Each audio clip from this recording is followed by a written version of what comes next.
अध्याय 1 भाषा और व्याकरण, लैंग्वेज एंड ग्रामर। पढ़िए और समझिए। नीचे दिए गए चित्रों को ध्यानपूर्वक देखिए और उनके नीचे लिखे वाक्यों को पढ़िए। शिक्षिका बच्चों को शांत करा रही है। चौराहे पर सिपाही संकेत दे रहा है। टीवी पर समाचार पढ़े जा रहे हैं। नेता भाषण दे रहा है। राकेश पुस्तक पढ़ रहा है। बच्चे लिखकर परीक्षा दे रहे हैं। बच्चों, आपने ऊपर के चित्रों में देखा कि किस प्रकार भाषा के विभिन्न माध्यमों को दर्शाया जा रहा है। जैसे शिक्षिका बच्चों को चुप रहने को कह रही हैं। यातायात के नियमों को ट्रैफिक पुलिस के द्वारा पालन करवाया जा रहा है। नेताजी भाषण दे रहे हैं। राकेश पुस्तक पढ़ रहा है तथा बच्चे लिखित परीक्षा दे रहे हैं। आप जानते हैं कि जब भाषा का आविष्कार नहीं हुआ था तो लोग संकेतों से ही अपने सारे कार्य करते थे। आज भी ट्रैफिक का सिपाही, यातायात का, नर्स चुप रहने का एवं अंपायर चौके छक्के, आउट होने आदि का संकेत करते रहते हैं। इसलिए कुछ लोग ये कहते हैं कि संकेतों को भी भाषा कहा जा सकता है, परंतु भाषा में एक पूर्ण वाक्य बोला जाता है। वह व्याकरण की दृष्टि से भी शुद्ध होता है ताकि हर कोई उसे समझ सके। इसलिए हम संकेत को भाषा नहीं कह सकते।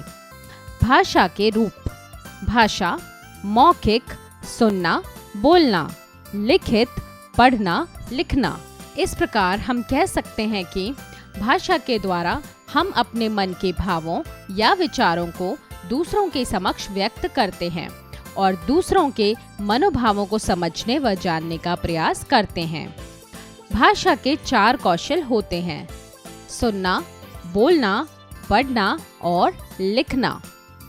यहाँ ध्यान देने वाली बात यह है कि हम सुनकर और पढ़कर दूसरों की बातों को समझने का प्रयास करते हैं, जबकि हम बोलकर तथा लिखकर अपनी बातों को समझाने का प्रयास करते हैं। विश्व में जितनी भी भाषाएं प्रचलन में हैं, सभी इसी सिद्धांत अनुकरण कर सीखी तथा सिखाई जाती हैं। भारतीय संविधान में कुल 22 भाषाओं को मान्यता प्रदान की गई है, जो संविधान की 8वीं अनुसूची में सूचीबद्ध है, जिसका विवरण निम्नवत है: 1 असमिया, 2 उर्दू, 3 उड़िया, 4 कन्नड़, 5 कश्मीरी, 6 कोंकणी, 7 गुजराती, 8 डोगरी, 9 तमिल, 10 तेलुगु, 11 नेपाली, 12 पंजाबी, 13 बांग्ला, 14 बोडो, 15 मणिपुरी, 16 मराठी, 17 मलयालम, 18 मैथिली, 19 संथाली, 20 संस्कृत, 21 सिंधी, 22 हिंदी। हिंदी भाषा और इसका संवैधानिक स्वरूप: भारतीय संविधान में अनुच्छेद 343 1 के अनुसार हिंदी हमारे देश की राजभाषा है। इस अनुच्छेद में यह व्यवस्था की गई है कि भारतीय संघ की राजभाषा हिंदी और इसकी लिपि देवनागरी होगी। यह व्यवस्था 14 सितंबर 1949 को की गई। यही कारण है कि प्रत्येक 14 सितंबर को देश में हिंदी दिवस मनाया जाता है। लिपि: किसी भी भाषा की लिखावट लिपि है। सभी भाषाओं की अपनी अपनी लिपियां होती हैं। जैसे हिंदी भाषा देवनागरी लिपि में लिखी जाती हैं। कुछ भारतीय भाषाओं की लिपियां: भाषा लिपि, गुजराती गुजराती, पंजाबी गुरुमुखी, उर्दू अरबी फारसी, बांग्ला बंगाली, उड़िया ओडिया। कुछ विदेशी भाषाओं की लिपियां: भाषा लिपि अंग्रेजी, रोमन, चीनी चीनी, डच, रोमन, स्पेनिश, लैटिन। व्याकरण: प्रत्येक भाषा का अपना व्याकरण होता है। इसी से भाषा की शुद्धता अशुद्धता का निर्धारण किया जाता है। इसलिए हम कह सकते हैं कि भाषा को अक्षरशः शुद्ध रूप में लिखने व बोलने का कार्य व्याकरण कराता है। व्याकरण ही भाषा की शुद्धता मापन की कसौटी है। इस प्रकार जिस भाषा का जितना समृद्ध व्याकरण होगा वह भाषा उतनी ही अधिक समृद्ध होगी। आइए पुनरावृत्ति करें। भाषा व्यक्तियों के मनोभावों को व्यक्त करने का एक सशक्त माध्यम है। भाषा दो प्रकार की होती है, मौखिक तथा लिखित। लिपि भाषा को लिखने का ढंग लिपि कहलाता है। हिंदी भारत की राजभाषा है। हम सभी हर वर्ष 14 सितंबर को हिंदी दिवस के रूप में मनाते हैं। व्याकरण भाषा को शुद्ध रूप में बोलना, लिखना व्याकरण के ज्ञान के द्वारा ही संभव है। अध्यापन संकेत शिक्षक शिक्षिका कक्षा में बच्चों को भाषा के संबंध में पढ़ाते हुए इसमें शामिल बारीकियों का ध्यान रखें तथा उससे बच्चों को अवगत कराएं। अभ्यास कार्य मौखिक कार्य स्पीकिंग स्किल्स। दिए गए प्रश्नों के उत्तर बताइए। क भाषा के दो रूप बताइए। उत्तर भाषा के दो रूप हैं, लिखित और मौखिक। ख व्याकरण किसे कहते हैं?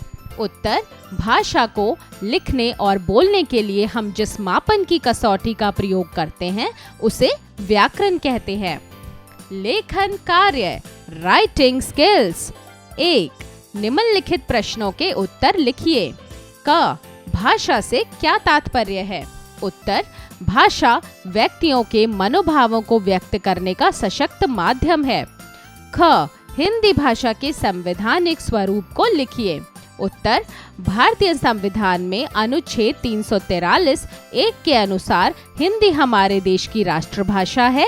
इस अनुच्छेद में यह व्यवस्था की गई है कि भारतीय संघ की राजभाषा हिंदी है और इसकी लिपि देवनागरी है। प्रत्येक 14 सितंबर को हिंदी दिवस मनाने की घोषणा की गई है।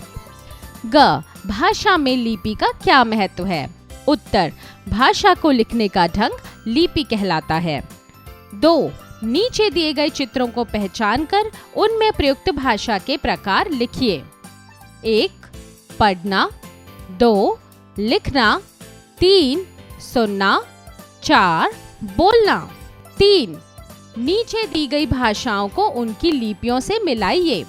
क अंग्रेजी, उत्तर रोमन। ख हिंदी, उत्तर देवनागरी। ग पंजाबी, उत्तर गुरुमुखी। घ गुजराती, उत्तर गुजराती। ड संस्कृत, उत्तर देवनागरी। 4 नीचे दिए गए प्रश्नों के उचित विकल्प पर सही का निशान लगाइए। क भारत में कुल कितनी भाषाओं को संवैधानिक मान्यता प्राप्त है? 18, 20, 22, 30। उत्तर 22।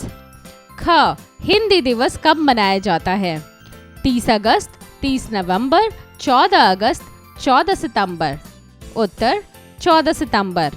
ग संस्कृत भाषा की लिपि कौन सी है? खरोष्ठी, देवनागरी, त्रिवेणी, अखिला। उत्तर देवनागरी। घ भाषा के कौशल में क्या क्या शामिल है? लिखना, पढ़ना, सुनना, ये सभी। उत्तर ये सभी। ड व्याकरण का क्या कार्य नहीं है? बोलने लिखने में शुद्धता, पढ़ने में शुद्धता, भाषा की शुद्धता, इनमें से कोई नहीं। उत्तर इनमें से कोई नहीं। सोचें विचारें क्रिटिकल थिंकिंग। 5 कक्षा में अनेक स्थानों के मूल निवासी बच्चे पढ़ने आते हैं। उनकी मातृभाषा क्या है? एक चार्ट तैयार कीजिए। बच्चों के नाम, मातृभाषा। उत्तर स्वयं करें। खेल खेल में ब्रेनस्टॉर्मिंग एक्टिविटी। 2 लड़का एवं लड़की को आपके क्षेत्र प्रदेश में किस नाम से पुकारते हैं? उत्तर स्वयं करें। प्रेरणादायक मूल्य। भाषा किसी भी मनुष्य के व्यक्तित्व का संपूर्ण परिचायक होती है। भाषा की समृद्धता और व्याकरण की शुद्धता व्यक्तित्व के विकास की मापक इकाइयां हैं।